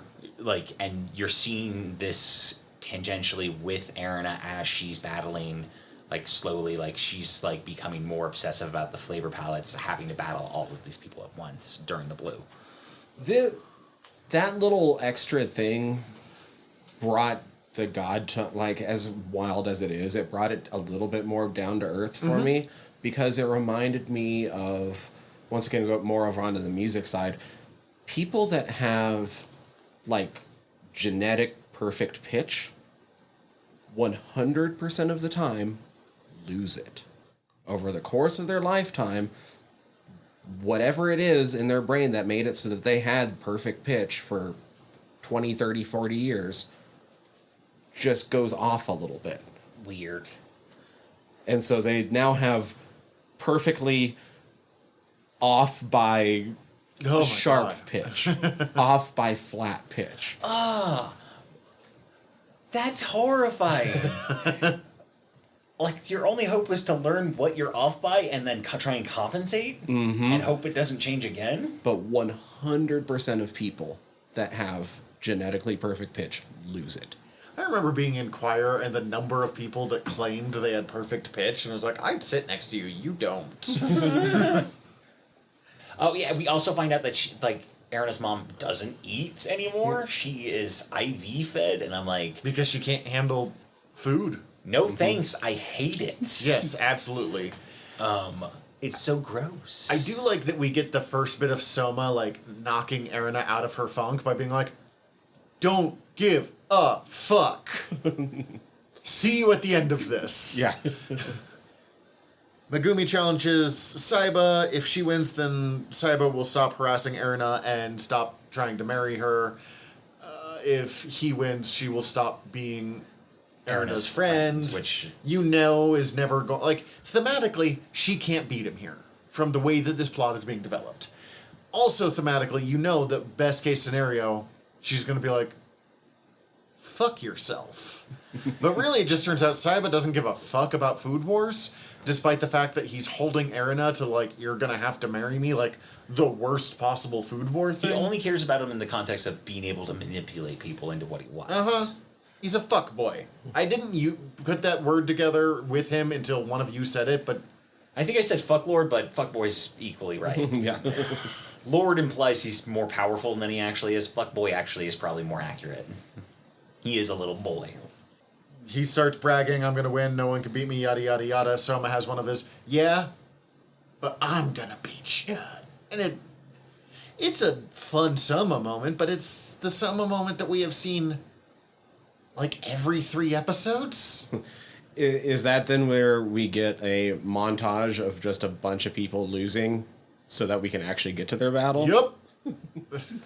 And you're like, oh, look, there's like 3 new Noir members, and they lost. And that was fast. Fucking Erina takes out Takumi in the fucking, like, sidelines in the semifinals. And he's like, I know I don't have a chance, but, like, it'll be an honor. Just go fuck yourself. Erina's having a tough day. That all reminded me of Danny Rojas when they were playing in the international games. Danny Rojas is a different person when he plays for Mexico. Yeah. It is... It's not Erina is back to who she was because she's also clearly coming apart at the seams, but she's cut herself off from the people she gives a fuck about to try and make herself better, and it obviously doesn't work because people need a support system. Yeah, it's very clear that she was told by why do I forget his name every time? But Soma's dad, Joichiro. It seems like she was told by Joichiro that, like, the same thing of, like, find someone and cook for them, and took that as her mom. And when her mom fucking lost her shit because of the god tongue and bounced, trauma. Yeah. And Erina is just, like, back in that loop. And the whole thing she's doing right now is basically, I need to beat my mom, essentially, instead of, like, I'm trying to cook for my mom to help her. Everyone shows up, and they have to do the...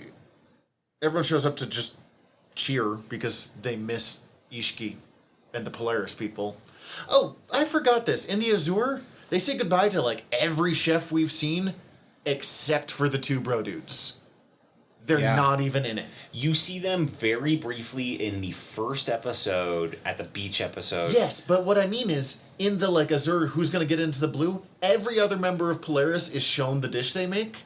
Oh, they didn't get it. They're not in this. there. That's fucking hilarious. I mean, it makes sense. They don't do anything. No, they're the bro dudes. But how did they get into Polaris in the first place? Bro dude energy. They're really good at fried vegetables, and they cheer well. We end up with the 5 grand cuisines where you have to mix French, Chinese, Turkish, Indian, and Italian into a single dish. Just sounds bad. I wanted to try them both. I wanted to try Soma's. I was not at all interested in Saiba's. I love fried rice, so yeah. Yeah, I fucking love fried rice. It is a regular rotation for me of cooking things and eating things. But the shark fin fucking pot pie he makes. See, I'm down with pot pies. I'm not usually much of like a soup guy, which is kind of what it is on the inside, but it's a little bit thicker, a little bit more of a stew. And if you put it in like a pot pie, you can like balance it a little And that's bit. the thing, like you have to knock like the lattice into it. So like I'm about that because I love it all getting like all soaked up and mixed in there. And like not a big fan of the shark fin, but like the super cheesy dumplings or whatever in there, that sounded fucking fantastic to me. His Soma makes fried rice that combines Chinese dongo pork, Italian aqua pazza, Indian porial, French mirepoix, and Turkish pilaf. Yeah, now I did want to try some. His sounded fucking His sounded great. fantastic, Yeah. and like it would actually be easy to make too. And he did, well, except for the whole mayonnaise coating, the pilaf Yeah. grains, yada yada yada. That one, I don't think that it hits as hard in the anime as it does in the manga. That like he learned this skill by watching his mom cook. Yeah, this is where in the anime, this is where you get the bulk of like the his mom's story, and like see like his mom was a cook at Yukihira's and She was fucking awful. awful, but also just never gave up. And it was basically like a thing that all the customers like. She understood. Let's see how you do. Is it gonna be edible or is it gonna be shit? She understood taking care of the customer. She understood cooking for joy. She understood cooking for other people, and the whole competition angle. But she Just sucked at it. sucked at it. But she didn't care. So she had She the just thing. loved to cook, so she cooked. So she had the thing that Soma has that they talked about before of like unique of Soma of losing doesn't mean shit to him. Like he hates losing, but all right, I lost. I lost. Let's- I didn't next. die. What I I'm do still here. wrong? Let's keep cooking. Let's go. And that's where they got the skill of he got the thing that kept him from going the Joichi route and getting burned out and semi-dying. It's so good that not only does the burst explode the food or the clothes, but it blows up part of the castle wall?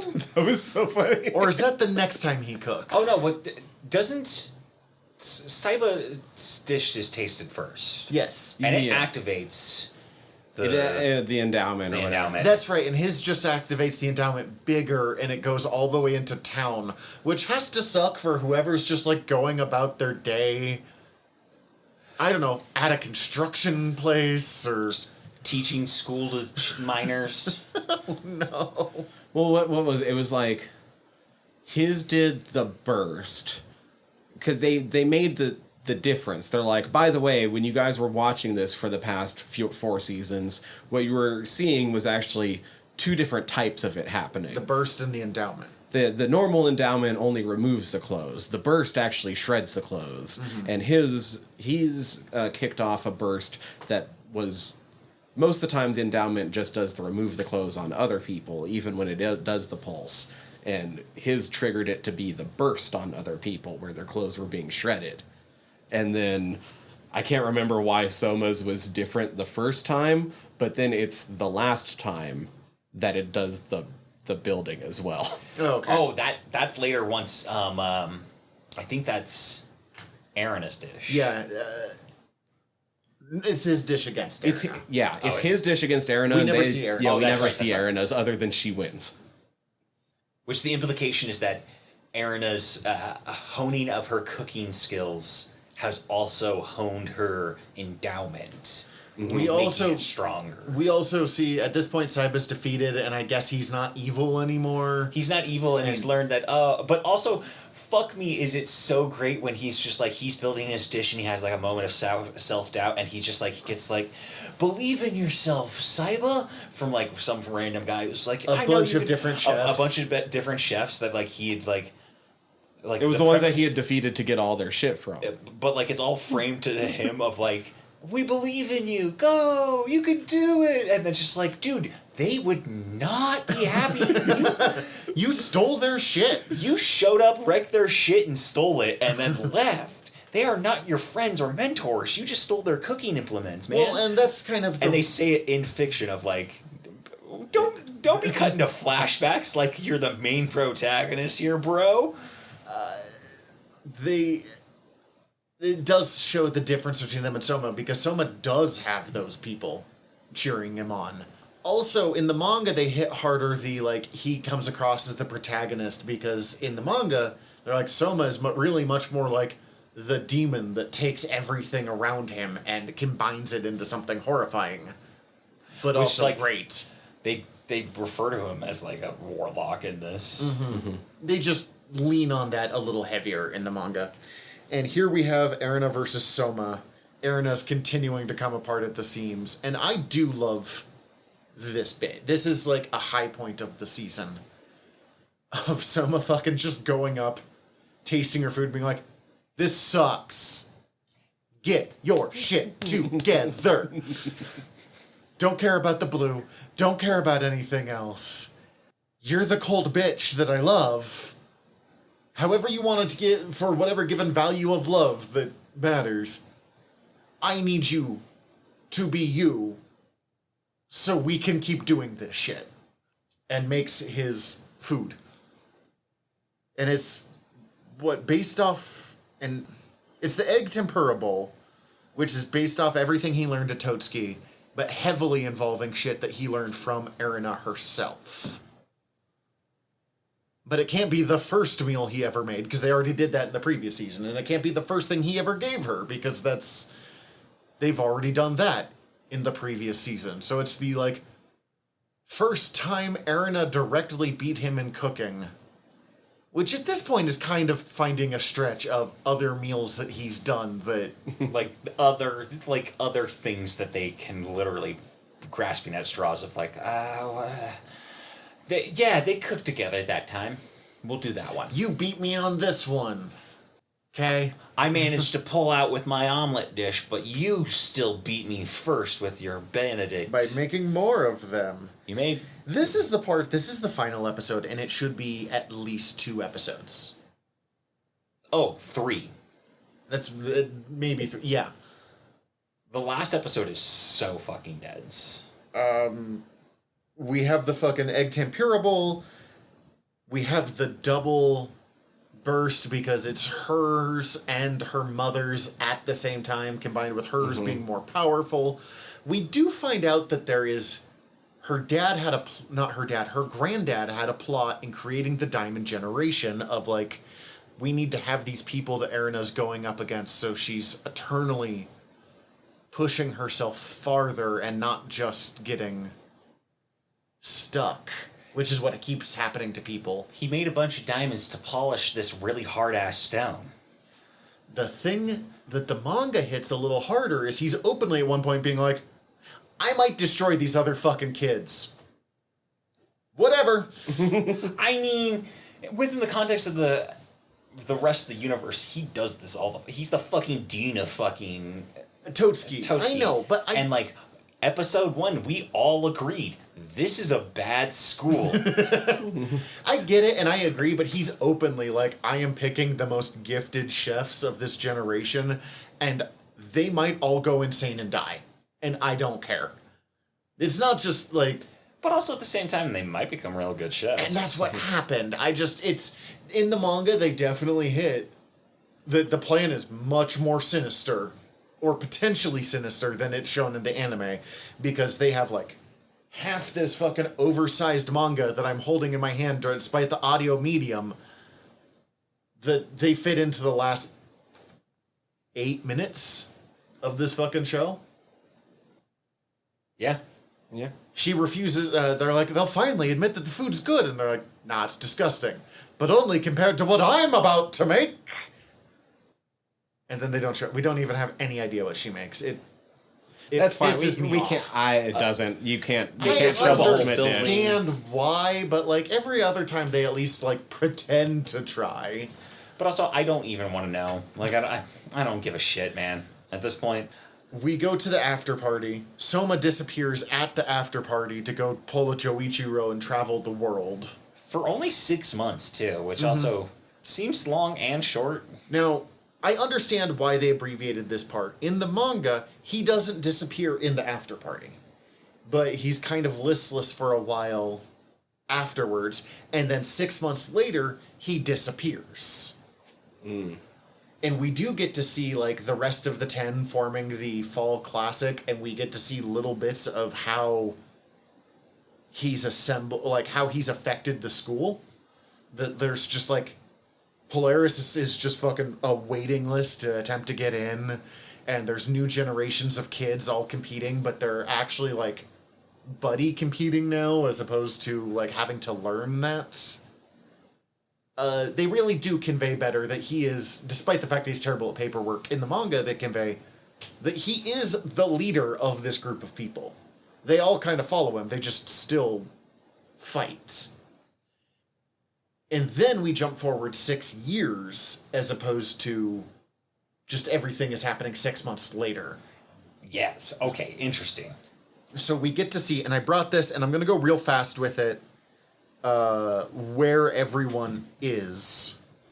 Also, all the Knockeries are together now, and I don't care, because a find out solid Saiba's 2/3 of them basically- suck. You find out Saiba is Erina's half-brother, and that it's very much not touched on where fucking, who his mom is. A one-night stand who died. It comes up in here where he visits her grave. Bummer. And, like, everyone's like, she was nice, but she was kind of a hoe. Like, is basically the thing. And then they show up and be like, we've come to take you home. Maybe and don't it's all speak ill of the dead like that, fuck. They even say that in the manga, being like, come on, she's dead. Don't say that. And like, sorry, man. Loved her. She was a hoe. Like, I'm paraphrasing, but less than you would hope. Damn. And then, yeah, they're like, the Nakri family's together again. And I'm like, I don't care. 3 out of 5 of them are the worst. And the other 2 Are still kind of suck. Like, yeah, the whole family sucks donkey dick. I like Erina and Dean Asami. Not Dean Asami, yeah, the original Dean, Food Dumbledore. But I also am aware that Food Dumbledore is a shithead. Yeah.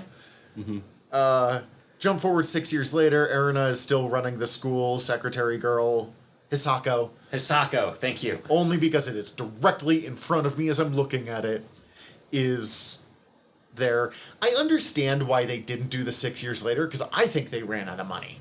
Oh, And they would have had to pay for all of the redesigns, while if they jump forward 6 months, they don't have to redesign every character to be in their early 20s.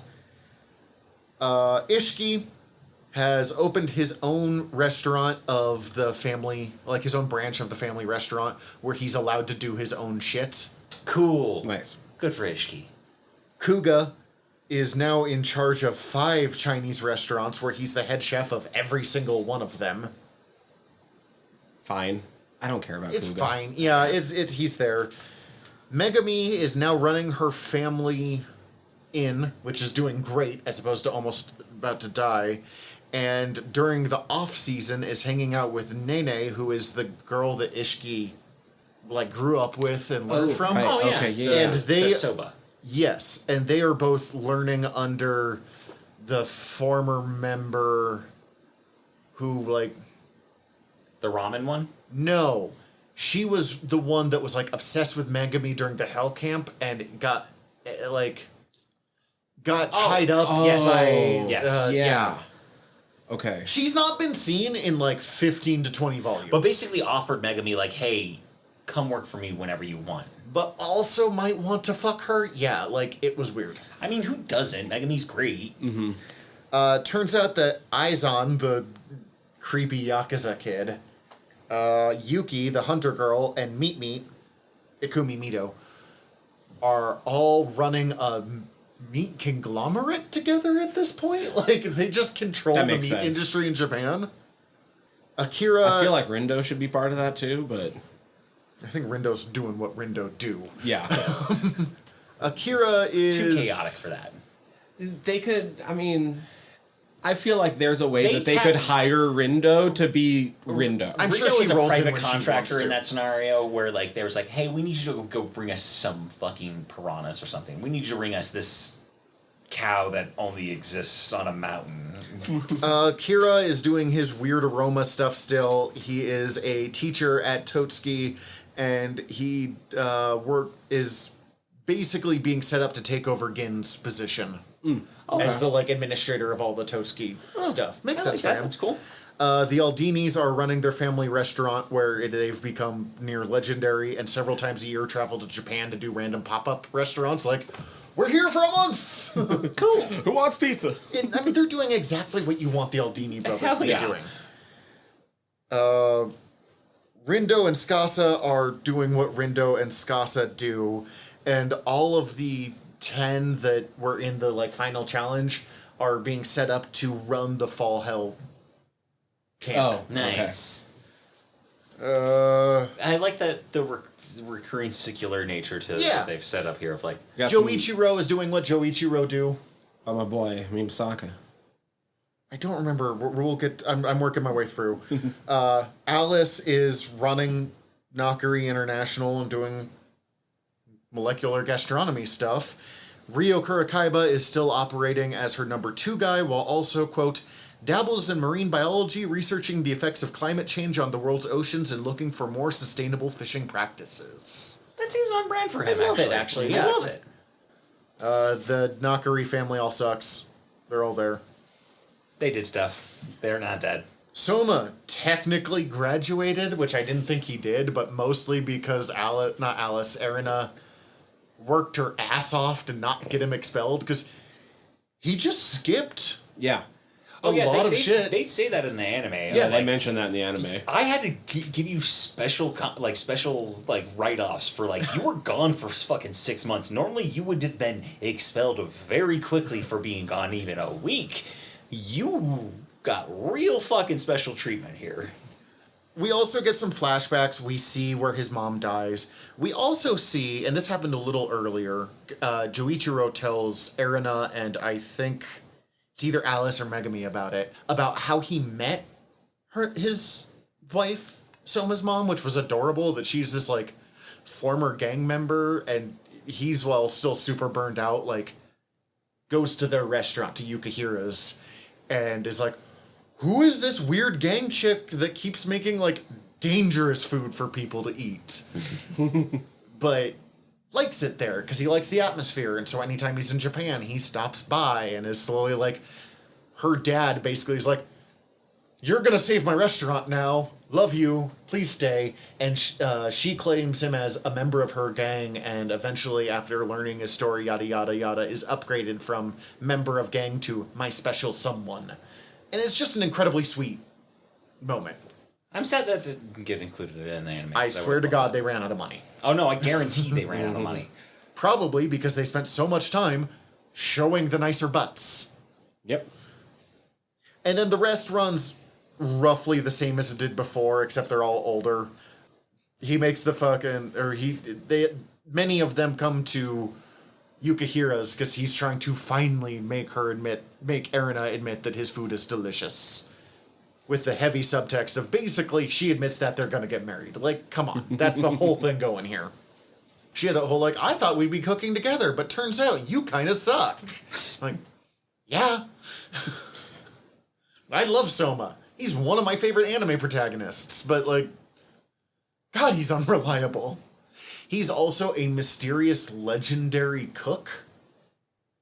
The people are like, who is this man? He just shows up every once in a while. Like, they try and stop him at entry into Japan through, like, customs, being like, why do you have these knives and various things? And a customs guy recognizes him as, like, the mysterious, amazing cook Soma, and it's like, get the fuck out of here, kid. Let him go through.